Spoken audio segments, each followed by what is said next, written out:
Hi everyone, I'm Liam here for Archipelago, and in this video I'm going to share 4 quick tips to help you get the most from graduated filters.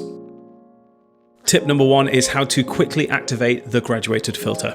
If you're like me, you might tend to work with one hand on your mouse or trackpad and the other hand on your keyboard. So rather than moving your cursor up to the top of the develop module to select the graduated filter and then inevitably have to come back down to the image here to apply it, you can actually just press the M button on your keyboard.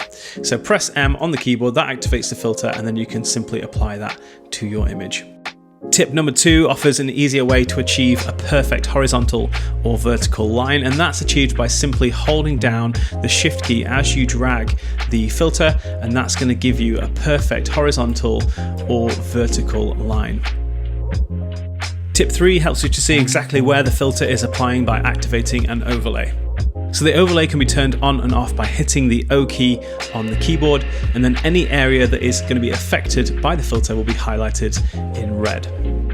Tip number 4 takes advantage of a more recently introduced tool to Lightroom, and that is the range mask. So the range mask allows you to decide what the filter affects within the photo based on either color or luminance. So starting off with color, up at the top here we have a dropper tool, and this allows us to choose the color range that we'd like the mask to apply to. As it says just below here, you can also click and drag for greater accuracy, or shift and click to add multiple samples. So once you've chosen the color that you'd like to affect, then we have the slider below, and this allows you to choose the amount or the transition between the color that we've selected and other colors close to it. Then we have the luminance tool, and this again has a dropper so we can select a particular luminance within the image, or we can just use this slider here which is called range. This allows us to select the luminance range from blacks and shadows all the way up to whites and highlights. And then just below that we have a smoothness slider. This is similar to the amount slider that we saw before. So this is the smoothness, or the transition between the luminance range that we've selected and the rest of the photo. So let's go ahead and edit this image with graduated filters using all the tips we've just learned, starting with the M key to activate the filter. And then I'm going to hold down Shift to create a nice straight horizontal line. Now I'm going to edit the filter to give me the effect that I'm looking for, so I'm going to go ahead and adjust the temperature and the tint. I'm going to keep the exposure dropped a little bit, somewhere around about there. Let's go ahead and add a little bit of dehaze to this as well. And I'm just going to drop the clarity just so we don't pull too much detail into the sky. Okay, so this is the effect I'm going to go for, just introducing a little bit of blue, purplish kind of colour into the sky there, but of course it's affecting the subject in the centre of the frame here, so this is where we can use some of the other tips that I shared earlier. So we're going to go ahead and use a range mask.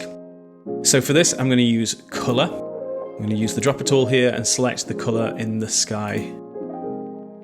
Now I'm going to press the O key to activate the overlay so I can see exactly what's been affected. So we can see it's done a fairly good job there of selecting just the colour in the background and not on the subject, but now I can use the amount slider here to adjust that transition between the masks. So I'm going to go ahead and increase the amount. This should make it a little bit smoother. And I'm just keeping an eye on how it transitions where a hairline is just here. So somewhere around about there I think looks good. We're getting a nice smooth transition. There's a little bit of colour being brought in here which would be accurate to the scene, as the colour of the sky would come through her hair a little bit. So let's go ahead and hide the overlay by pressing O again, and now we can see the effect applied to the background. So if I hit the return key, just so we can see it without the lines there.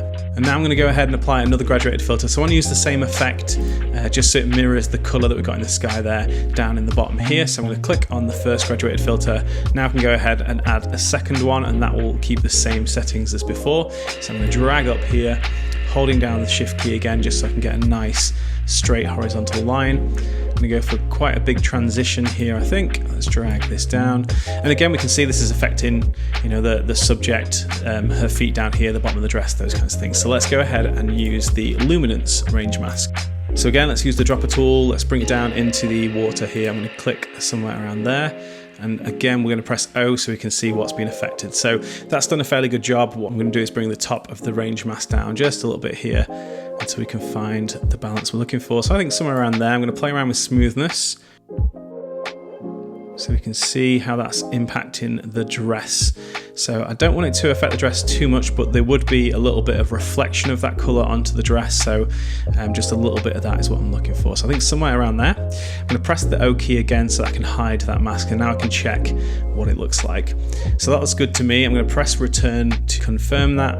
And if I press the M key again, we're going to exit the graduated filter. And the last thing I'm going to do with this image is just bring up the temperature now just to balance it out. So we get a nice warm colour on our subject, and we have this sort of purpley, pinkish hue to the sky, and also reflected in the water at the bottom of the frame there as well. I'm just going to increase the exposure a tiny little bit, somewhere there I think looks good. Let's take a look at the before and after.